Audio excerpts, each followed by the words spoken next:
It's just me who's an idiot, so don't No. worry. Shit, it says there's no more battery. How could it do that? Now it's saying the battery's finished. How much time do we have? I don't know. Okay, let's go. Let's go for it. So first of all, happy hands. Happy hands. What is happy hands? It's happy. Happy hands. No. Okay, so. Hi there. I'm Tanya. Hello, I'm Mario. And we're Tanya and Mario. Yeah, we did it. So what are we going to talk about today? So today we thought we'd talk to you about the Alexander technique, because it's something that we've referenced in videos we've done before, but we've never actually explained in full what we're actually referring to when we talk about the Alexander technique and what it really is. So I'm going to hand you over to Mario here, who knows lots about the Alexander technique because he's been doing it for about 30 years now, almost. And Wow. so he can explain to you what it's all about. So Mario, what is the Alexander technique? So in a very, very brief few words, the Alexander technique is a technique which allows you to first of all become aware of any tensions that you have in your body when moving, and it allows you to figure out, or helps you to use your body in a more efficient way so that you do not accumulate muscle tension over time. That's what Alexander technique does. Wow. Yes. Fantastic. Very, very succinctly Yes. put. That's Well as short as I could put it. Okay, so Mario, how did you learn about the Alexander technique? Like, what happened? Like, how did you come to learn about it? So I actually discovered Alexander technique through my aunt, who was and is a professional horse rider in Australia, during a time when I was actually having a hard moment in my life. And that's how I found out about Alexander technique, through my dear aunt in Australia. Wow. Yeah. Okay. So Mario, can you tell us about how the Alexander technique works? Yeah. And Alexander technique is actually very simple. You can use the Alexander technique in a kind of a standalone, quote unquote, mode. Or you can go to an Alexander technician and have the technician guide you through your problem area. When you go to a technician, he or she will guide you. He or she will give you instructions verbally or through touching.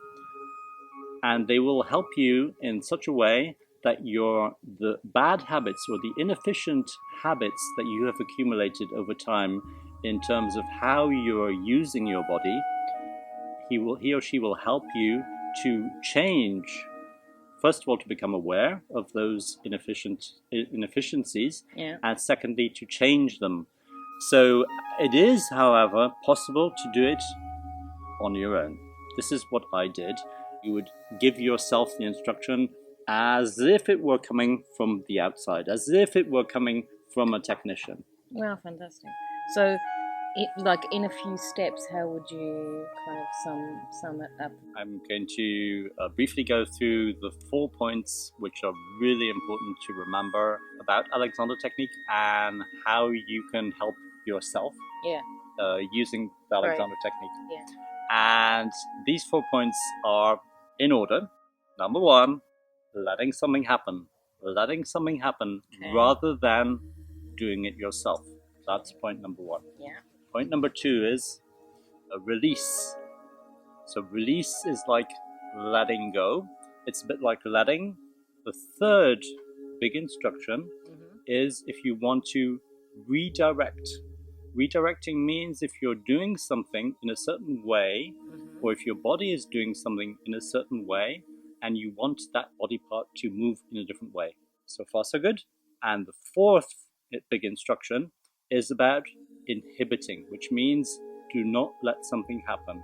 Okay. For example, inhibit a certain movement. In my case, my shoulder would have the tendency to go up. I would just issue the instruction inhibit, and you point your attention in your mind's eye to that part of your body. Okay. So just say inhibit. Okay. And then those are the 4 steps. Okay. Let, release, redirect, and inhibit. Okay, fantastic. So, yeah, Barry and I were talking, and we were talking about. It's funny how sometimes when you have pain in a certain area of your body, you tend to just get used to it and accept that it's there. The way your body adapts to the pain is sometimes by not using specific muscles that you may actually need to use to improve the situation, if it's an articulation, for example. So it's really important actually to be able to spot, or in your mind's eye at least, become aware of these tensions, and then you can do something about it. So if you do have persistent pain somewhere in your body, the first step might be to go and see your doctor about it, seek professional advice, see a physiotherapist. So they will give you like a weekly appointment where you can go, and they will help you find these different postural positions that are going to help, and also the exercises that you need to do. And so with the Alexander technique, I think it's really good for becoming aware of tensions in your body, and so that these things don't turn into more serious problems. So I wanted you to show me. So if I'm sitting at my desk and I feel like I have tension in the back of my neck, for example, how could I apply the Alexander technique just to alleviate tension? Right. Well, point your attention to the part of your body which is relevant, and you just send the instruction, release. Let it happen. Let it happen. So I would say, okay, let my muscle release. Just let my muscle release, and just you send that order, that instruction rather, to your body, or to that body part. That's what I would just let it release. Or just even release. Just release that body part. That is enough. If I know that, for example, when I get stressed, my shoulder goes up, then I could also say inhibit. Exactly. As soon as you feel something happening and you're perfectly aware of it, that it's going to lead to tension, that it's going to lead to pain, then you can say inhibit. Yes, That's all. That's all. You don't have to accept the pain. Exactly. Not necessary. So you can actually even avoid situations becoming chronic. Totally. So you can make these things better. Sure. You don't need to accept pain.